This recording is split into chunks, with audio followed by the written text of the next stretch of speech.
નમસ્કાર બાળ મિત્રો, મારું નામ શ્રેષ્ઠા છે. હું આજે તમને તિરંગા વિશે કહીશ. તમે સૌ શાંતિથી સાંભળજો. વિજય વિશ્વ તિરંગા પ્યારા ઝંડા ઊંચા રહે હમારા. તિરંગો એ આપણે રાષ્ટ્રીય ધ્વજ છે. તે બલિદાનનું પ્રતીક છે.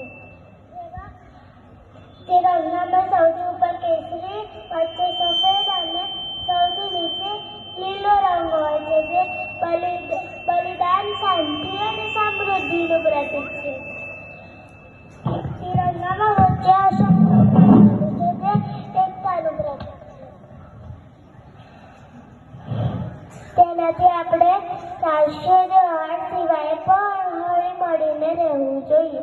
નન્ના મુન્ના રાયુ દેશ કા